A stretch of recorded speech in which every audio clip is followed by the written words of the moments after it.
Ladies and gentlemen, rise up. I am His Highness King of the E Island. They call me King Moses. Okay. ሰሞኑን ከታዘብኳቸው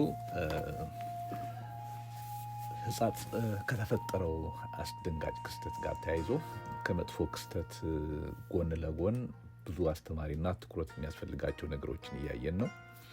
ከአዛውንቶቹ ይልቅ የትላንት ታዳጊ ወጣቶች ያሳዩት ኢትዮጵያዊ ቁርጠኝነትና ፍጹም ሰብአዊ ስነ ምግባር የሚደነቅና የሚያስተምር ነው። ህዝቡም ምን ያህል ለአንድነትና ለፍቅር እንደተጠማ ማሳያ ነው። በዚህ መሃል አንዲት ልጅ ምስል ሲዛወር አይቻለሁ። የራሴን እይታ ማስቀመጥ ፈልጋለሁ።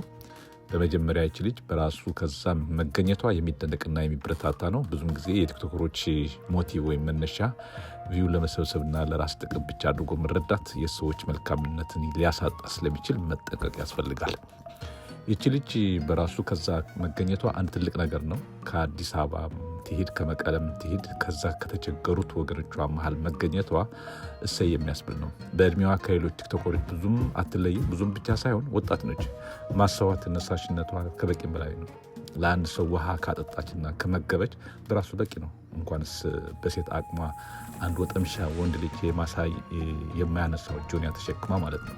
እና ወጣቶቹ የሚያደርጉትና የሚያሳዩት ማንኛውም ፖዚቲቭ እንቅስቃሴ እያበረታቱ ከዛ የበለጠ እንዲሰሩ አይዟችሁ ማለት ያስፈልጋል። ምክንያቱም አገር በወጣቶች ስሜትና ጉልበት ትገነባለች።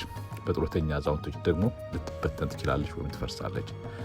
ደግመዋለሁ፣ አገር በወጣቶች ስሜትና ጉልበት ትገነባለች። በጡረተኛ አዛውንቶች ደግሞ ልትበተን ትችላለች ወይም ልትፈርሳለች። ለዚህ ማሳያ ደግሞ ሸባዎቹ ስልጣናቸው ላይ ሙጭጭ ሲሉ ወጣቶች ብሔር፣ ማንነት፣ ፖለቲካ አቋምና ሃይማኖታዊ ሰንሰለት ሳይጠፍራቸው በሰውኛና በሀገርኛ ስሜት እየተጫወቱ ወገኖቻቸው እየረዱ ነው።